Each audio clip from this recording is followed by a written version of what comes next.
I'm Vin. I'm Sori. If you would like to get your song reviewed, dear listener, there's the filthy capitalist option. As Sori says, 125 gets you straight to the head of the line. You don't have to be a part of the alliance. You don't have to be part of the group. Wait a minute. And the biggest thing is you don't have to wait. You hop, skip, and jump right in front of everybody. 125 gets you there. You do that 3 times, and you get mashed down to the $75 rate for perpetuity. Yes! Also, there is a band review option. So if you've got a band and you're trying to get your band some exposure, hit me up at villageXchange@gmail.com, and I'll show you the details about how to pull that off. You can also jump on Patreon, and there is a option on the tiers to be able to get your band reviewed. Yep. Obviously, we can't lie to you, so we can't guarantee a positive review. Get what you get. It's just rubbish. Rubbish. Rubbish. That's British for garbage. My favorite is the community option. $1 at the gate gets you in at Patreon. You get to join an alliance. The alliance joins their points together, and that helps determine what songs that we do. The alliances hang out on Discord. Message me on Patreon to get the link. And they do all kinds of other cool things. They do Minecraft, Dungeons and Dragons. Yeah.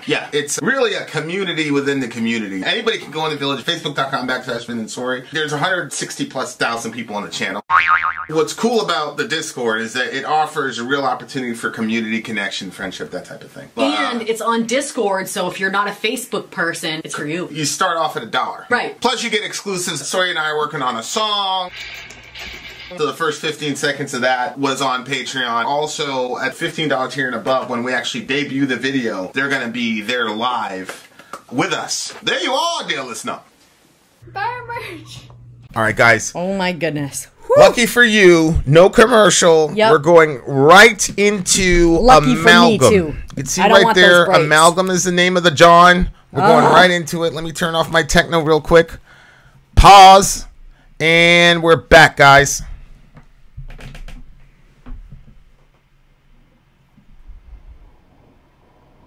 Fear.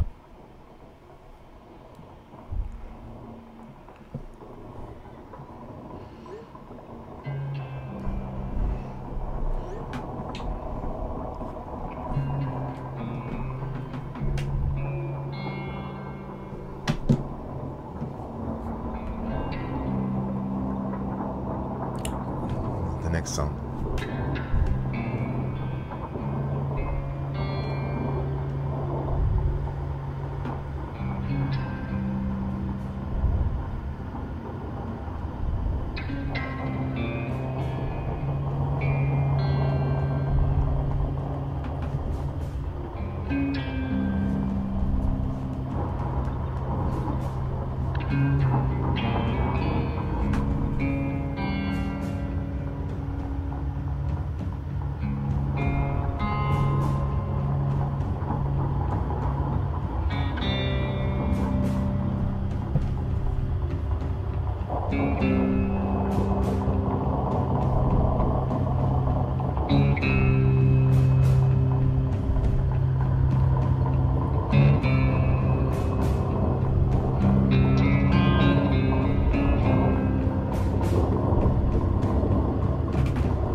There it is.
Gone again.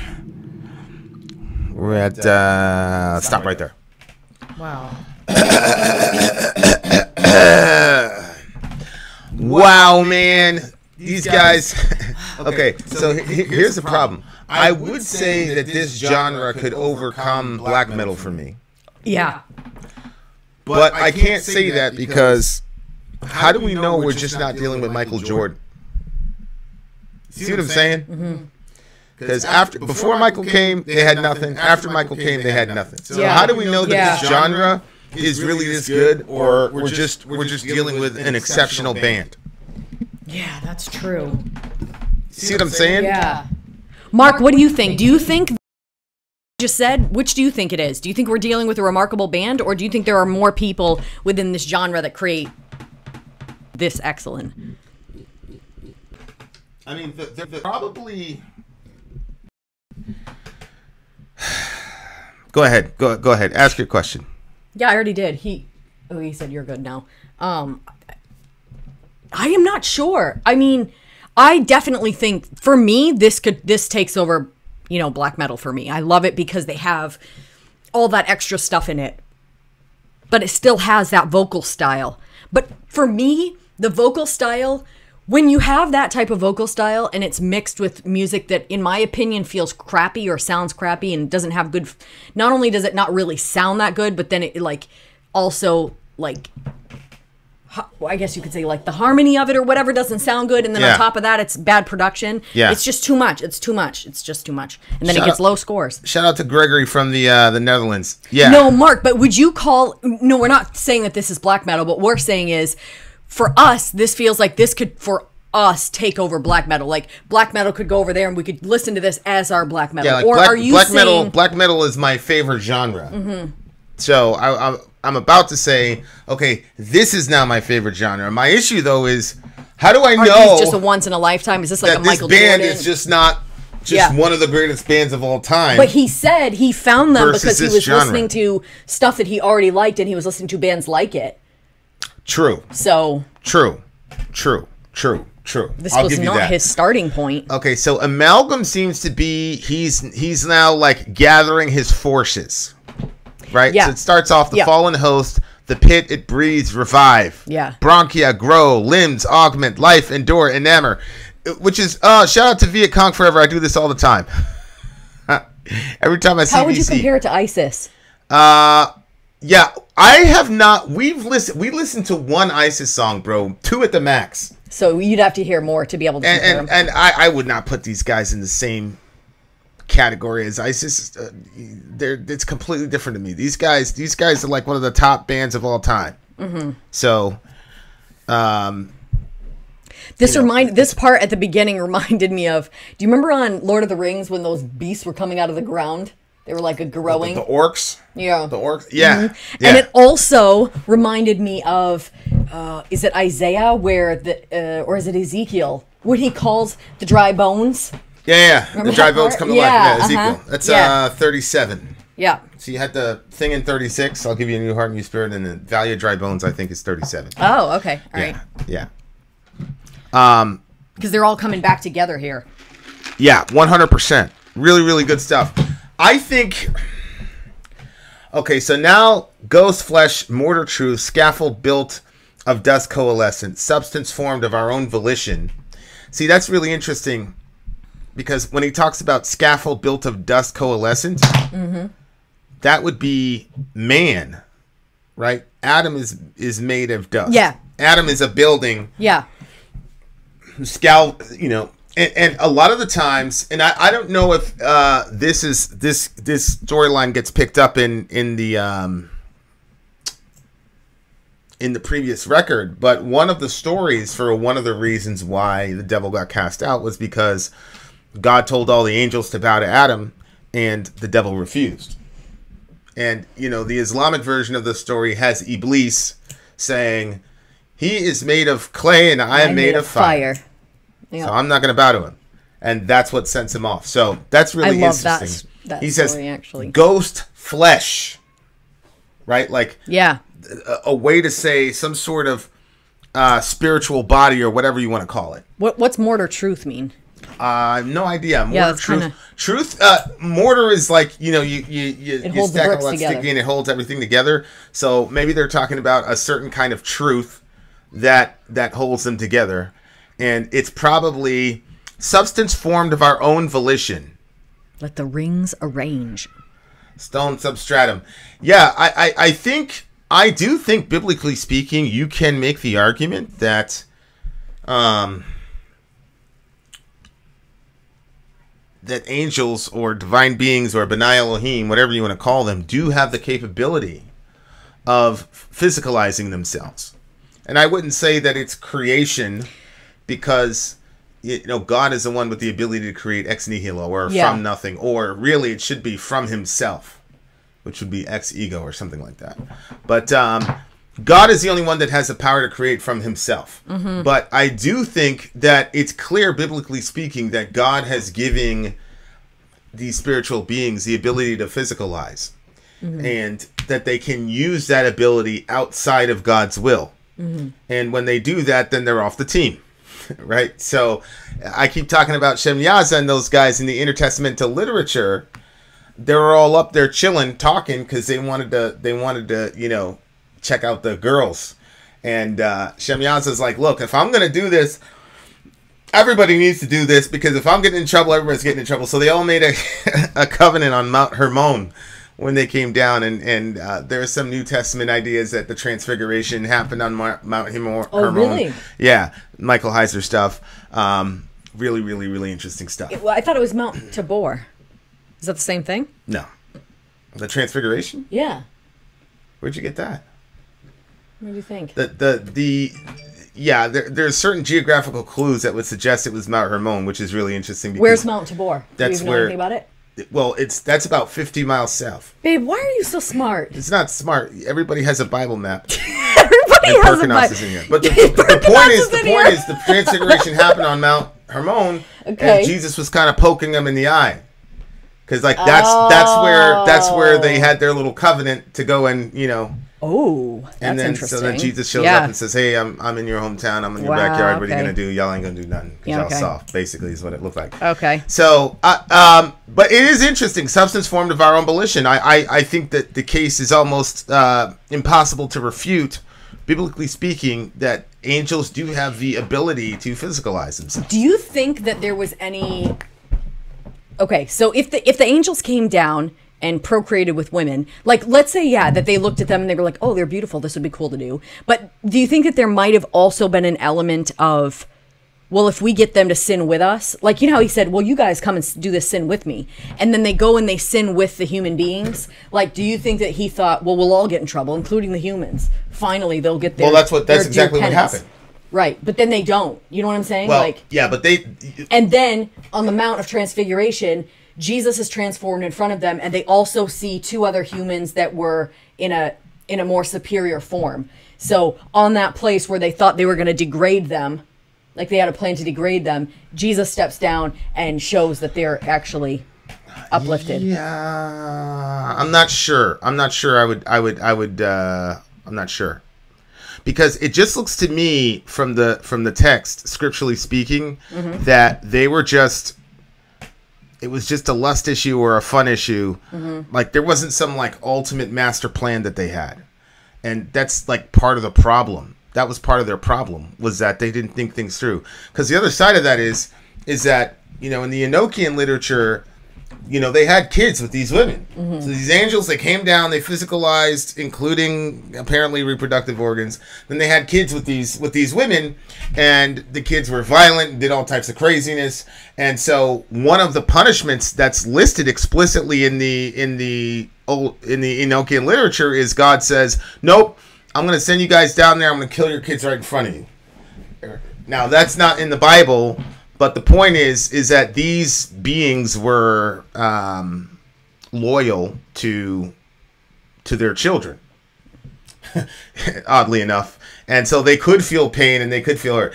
I wonder if these guys are going to even touch on that topic, because it's a major topic in the intertestamental literature for sure. Do you think that that's weird that demons cared more about their kids than most men care about theirs? Not most men. I'm saying people that would abort their kids or leave their kids. You know what I'm saying? Like, these demons were sad about their king, you know what I'm saying? Yeah. I mean... Yeah, it's. I mean, and again, it's a story. It's a story. We can't confirm if that's actually what happened. Right. But if it was, because it didn't hit the canon, right? So yeah, right. Okay. Until the day of their so right there, and when the sons perish and they see the destruction of their beloved ones, right there. See that there. Bind them for 70 generations in the valleys of the earth until the day of judgment, consummation, till the everlasting judgment. Perkanos, how old are you? Well, that's a pretty famous passage. Yes, though. I know. You and him just know normal information that everybody else knows. Very basic. How old are you, Perkanos? Isn't what considered a new religion? Applejack. Okay, so like I'm trying to like. The commencement of the climb, ever upwards, so we will. With treaty in hand, our voices shrill atop our beacon tower, our countenance of spires. Climb high with litany. Make haste, our mark indelible. Our host climb forsaken. high with litany. What's that? Litany is a. It's the. He's 25. Remember when? What the hell? Again, it's a pretty. It's close to God's. Oh. Yeah. It's close to John 3:16. Yeah, Perkanos just brings up all kinds of stuff that most 25-year-olds It's close know. to John 3:16, right? Like, this is what happens when I compliment him. He'll be like, "Babe, that's basic." But if I didn't know the information, and you just said it was basic, then basically you're saying you're more basic than basic. No, what it means is that you're not familiar with intertestamental literature because you're not interested in it. Babe, lots of people don't know the information that you and Perkanos know. You guys should meet someday. No, I agree. And have a very stimulating conversation. I agree with that, but not that one. Not that quote. Whatever. That quote was... Potatoes. That quote's pretty fit. But no, I agree. Perk knows more than normal. 25 years old. I'm just saying, like, I mean... But we don't... This isn't about Perkanos. This is about the band. Let's talk about the band. Okay, so what is it? Look, they're talking about the mark again. Make haste, our mark indelible. Yeah. I'm listening. What's happening here? Where are they going? They're trying to go up. They're trying to get out of hell. Well, they were in heaven. Then they got cast down to hell. Yeah. Now they're trying to organize and get back, and I don't know about wage war. They're not saying wage war yet, but they're down, but basically they're not out. So like the first thing they had to do was build up hell. And then the second thing they have to do, I think, follows logically, is they have to build up their forces and all the rest of it. You see what I'm saying? Mm-hmm. So that's what this song, like, they're an amalgamation. It's kind of like a, hey, let's all get together. Amalgam is when everybody comes together. Yep. Right? So it's he's trying to gather all the troops and give them inspiration, per se. First we had to build our house. That was the song 1. And now we got to build our army. That's song 2. I'm assuming they're going to need a leader of that army, song, which would be song 3, maybe. Look at this. The lands Hold on. of the Anthony earth. says the Old Testament apparently was written to get the Jews in line during that time because they were bringing animals and starting to marry them. Apparently, I'm not sure if this is true or not. No, that's completely untrue. There are 2 major theories about why the Old Testament was written, particularly the Torah. Well, there's multiple. One is the traditional view, which a lot of folks don't realize this, but there are still a lot of very credentialed scholars who still take the Mosaic interpretation that actually Moses wrote the Torah, and then during the revival, during the Ezra and Nehemiah period, there were some editorials that were added as far as that's why you have things like, and this is like this to this day. You have the recording of the death of Moses, and then the transition of Joshua in the last 2 chapters of Deuteronomy. It's because there was a later augmentation by Ezra and Nehemiah to make it clear for the people, and then that became part of the canon. The other is that, which is a more popular view, not the view I agree with, by the way, but it is a more popular view, that the Torah was written during the Babylonian exile, and not as a way of keeping the Jews in line, but in maintaining a sort of national identity after you'd been exiled. Because obviously, if you've been exiled, especially with the psychological operations that the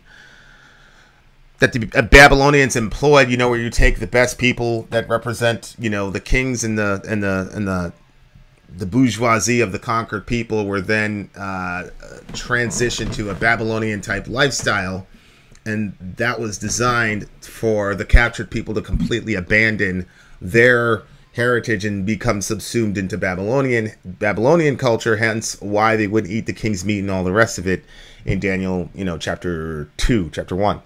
And so the Torah was written in that context to make sure that the Israelites knew who they were, so that they would not be subsumed into Babylonian culture and they could maintain their own national identity. So those are the two major theories as to why you have an Old Testament or a Torah, etc., etc.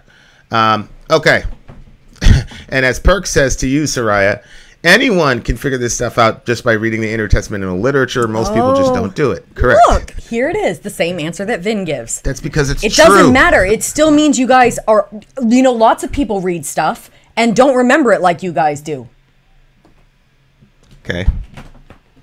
All right. Whatever you say.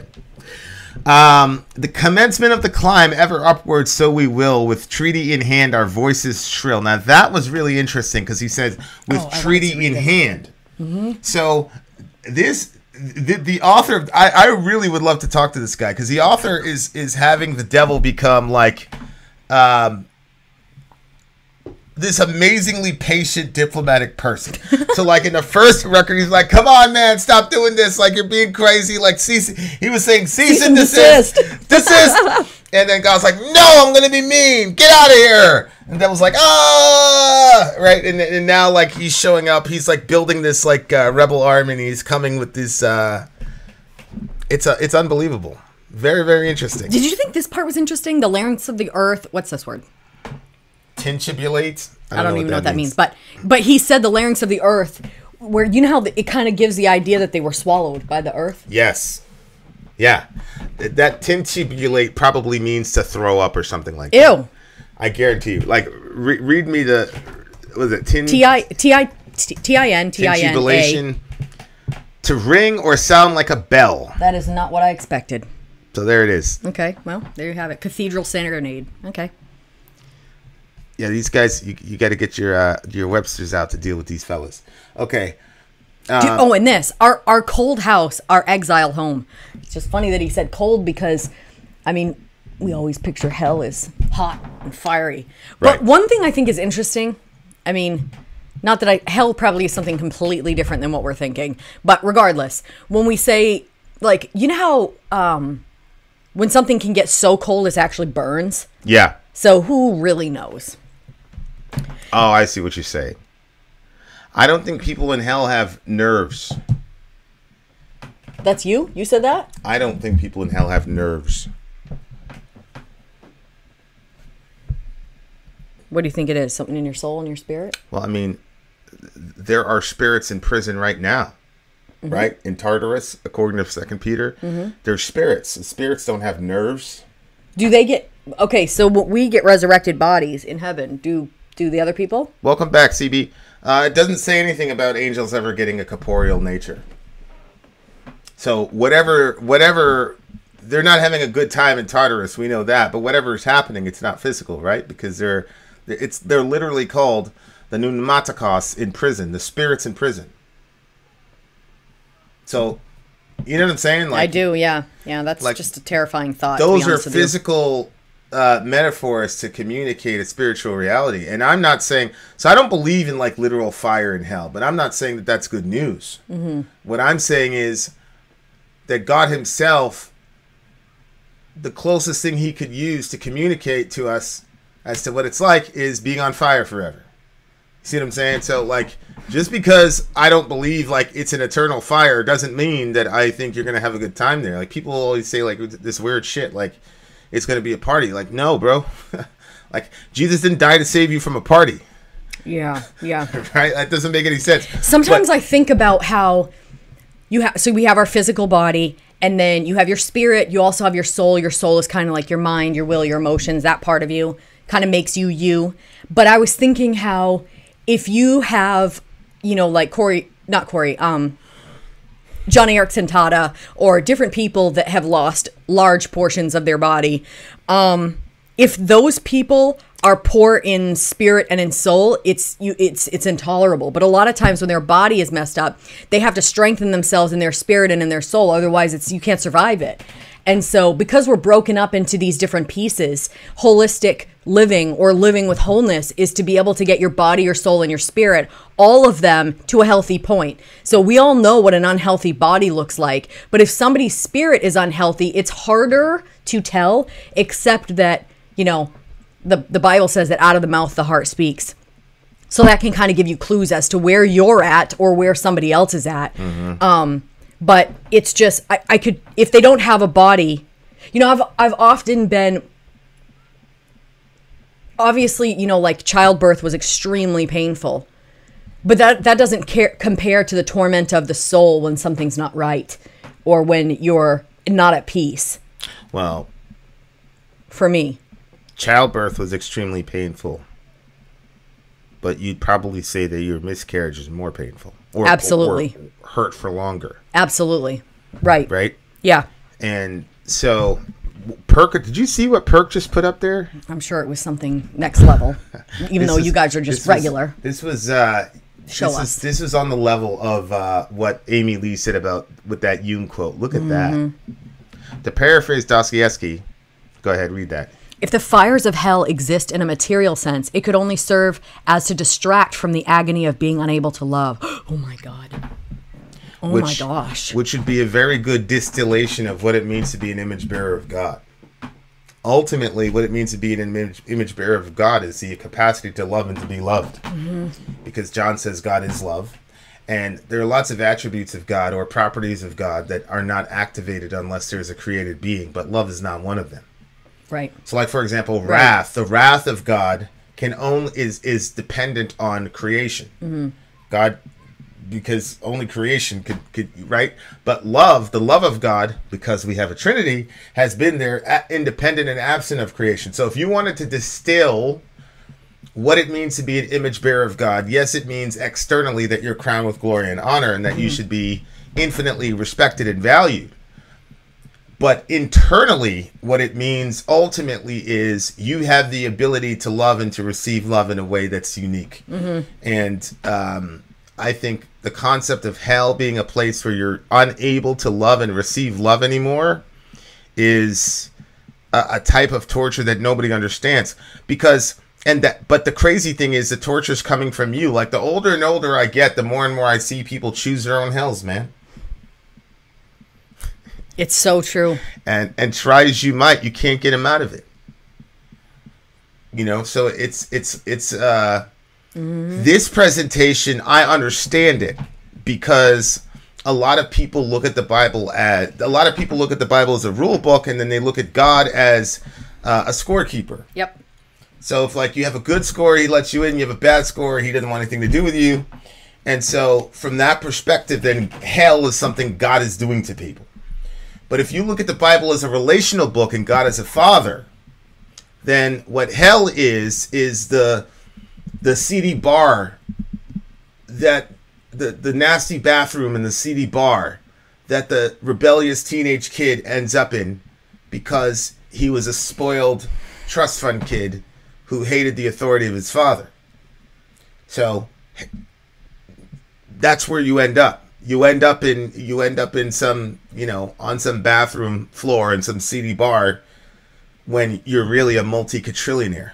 Oh, but you're living in that type of hell. And it's really interesting because if you look at what he says it right there. He says something to the effect of one person shouldn't be able to control everybody. Did he say it at the end? You know, which is really interesting. He says, patriarch intolerable. One should not rule over all. Well, how come? How come one shouldn't rule over all? And where do you get the idea that you get to have a say in that when you're a created being and your existence is contingent on your creator? Like, yeah, I love the song. I love the band. I'm interacting now with the character itself in the song. Yep. When you say no one should rule over all, that's the only reason that we say that is because we have interface with people who are bad people. Exactly. And we all know that all of us are not good people. As I told Dorian, I said, you know, absolute power has never corrupted anyone. Power does not have the ability to corrode your moral integrity. What power does, though, is It allows you the opportunity to act out on it. correct, because it removes the barriers that are there. You know, you have societal barriers, familial barriers, you have codes and mores and things like that you're beholden to. But what if you weren't? Yeah. What would you do? Well, and so what power we does see that is, all the time, right? That's why, you know, the guy that owned the I don't know, he had something to do with football, and then he was going all those places, and those girls were being trafficked, and he was involved in something like that. Well, I mean, he had a lot of money, and he had a lot of power, and so, you know, he wasn't trying to feed the poor with it. He was trying to do that. You know what I mean? Like, you are what you are, and if you don't work on who you are, then it's going to be shown. Yeah. And so, like, you have to ask yourself that question. We have to ask ourselves that question. Why do we think that power corrupts people? No, power removes the inhibitions that you have so that now you can express your corruption without a consequence. But what if you had a person who was completely good and completely fair and completely informed on every decision? That's a guy, and you knew that person was never going to be corrupted. Well, I would venture to say that most of us would say, we want that guy. Yeah. I say, like, if you look at, like, Well, if you're the good people, you want it. you look at the last 10 presidents, right? You say, okay, you get one guy, okay, for 10 terms, and he's a perfect person. He will always do what's fair. He will always do what's right, and he knows every single nuance and every little nook and cranny of an argument or a case or whatever, and he's always going to judge justly. That would be awesome. For not only for you personally, but for the world. And then you've got Joe Biden, or you've got George Bush, or you've got Barack Trump. Obama. I think Or the Trump. other guy would win a million times. I agree. So when he talked, the reason that human dictators are bad is because human dictators are corrupted by sin, and because of that, the power allows them to exercise their sinfulness without accountability. But if we could find a good person who was always going to be good and only good, then I would not have a problem with them completely ruling autocratically as much as they'd like. But that's just my opinion. The next song is Matriarch. This song is 9.2 for me. What do you give it? That's so weird. That's exactly what I was going to do. Give it a 9.2? 9.2, yeah. There you are, dear listener. Vin out. Sori out. Gone.